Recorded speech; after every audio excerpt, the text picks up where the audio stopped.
In today's video, I'm going to be showing you how to make really thick, really healthy, really good quality Zobo drink. This is not your regular Zobo drink. This is not the one that's you drink and you're like, is this Zobo? Is this not Zobo? When you drink this one, you'll actually know that you just had good quality Zobo.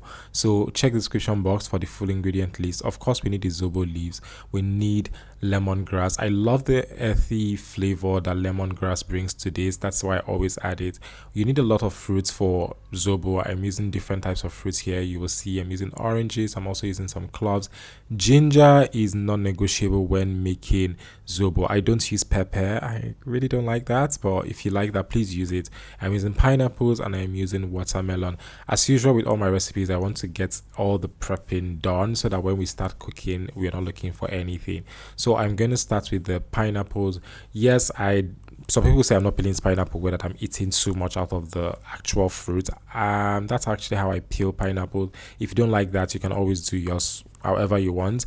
So you just peel the pineapples. Please don't throw the back away. You need it, which is also why you should clean your fruits properly before you make your Zobo, because this is going to be going into the old Zobo mixture and you don't want to put sand or anything dirty in your Zobo. So we're going to do the same thing with our watermelons. Remember that you can use any other type of fruits that you want. I just want to use these ones. So I'm just going to cut the pineapple and the watermelon open. Also, we're going to be juicing this actually, so we're not just putting the pulp or the entire thing inside the Zobo. No, we're not doing that, although you can use this like garnish if you want. So just do what I'm doing here, and that's really about it. While we're here, you guys, in case it's the first time you hear my voice, or in case it's the first time you're coming across a video from my channel, hi everyone, my name is Daniel. I am a digital content creator and YouTuber based in Lagos, Nigeria. I share good quality recipe videos every week on this channel, teaching you how to make different meals, Nigerian meals, African meals, foreign meals, anything you want to have. This is your one-stop channel for everything. So if you found this video helpful, please click on the subscribe button.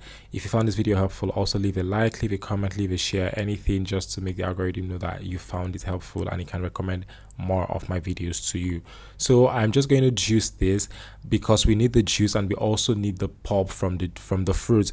Please, if you don't have a juicer, you can just put this in the blender and blend it away. But please, if you're using the blender, what you have to do is reduce the water content. If possible, do not blend with water because we don't want to dilute this too much. If you add too much water, it's going to dilute the Zobo and the juice, and I really don't like that and I would not recommend that. But like I said, if you don't have a juicer, that does not mean you should not make your Zobo. So just put this in a blender. Maybe just put the watermelon first down, since it's like really soft and it has like loads of water content. You put the watermelon down and then put other fruits on top so that the water from the watermelon can help your blender to blend your fruits. This is for people who are not using food processors, please. Now sorry, we're not using juicers, which is actually a food processor, but yeah.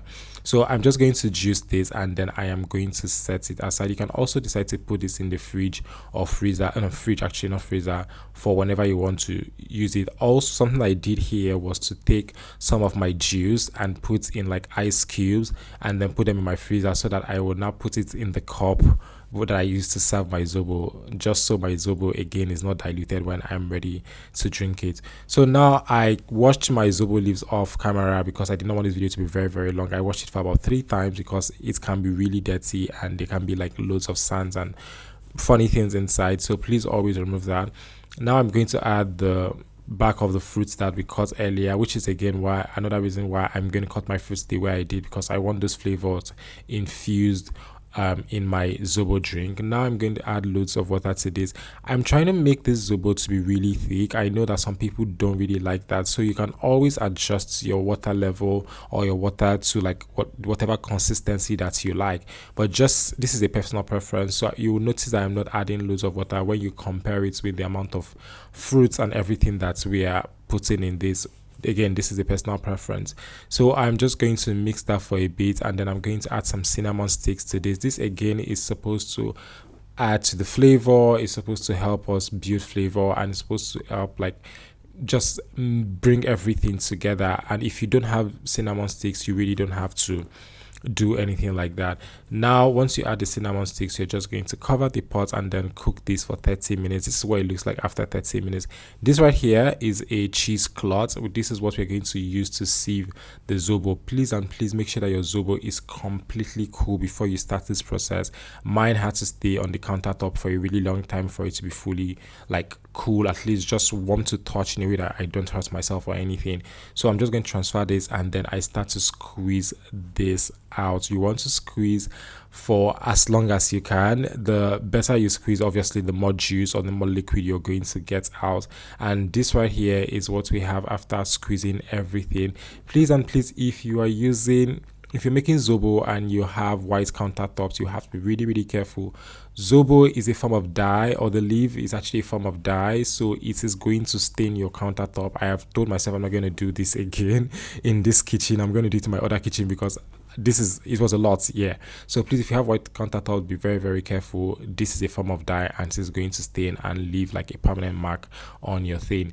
So now I'm just going to sieve this again. The reason for that is sometimes you don't like sieve everything properly. As you can see like a little bit of leaf and whatnot here.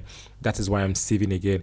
This is very controversial, but I add sugar to my Zobo. If you don't want to add sugar to your Zobo, that is 100% fine, but do not leave on a comment on this video telling me that, oh my god, because you added sugar it's unhealthy. That's a lie. Sugar is not unhealthy. Excess sugar is unhealthy. This is how thick the Zobo is. That's how you know that, yeah, we are making something really good here. Now I'm going to add the juice and then we're going to mix everything together, and that really is it. Your Zobo is ready to be enjoyed. If you found this video helpful, please and please do not forget to click on the like button. Do not forget to subscribe to the channel. Do not forget to leave a comment letting me know what you think about the video. And if you do try this recipe, please send me a picture, send me a video. Anywhere on social media you will find me, Daniel_. You can even send me an email with your picture. I will take it.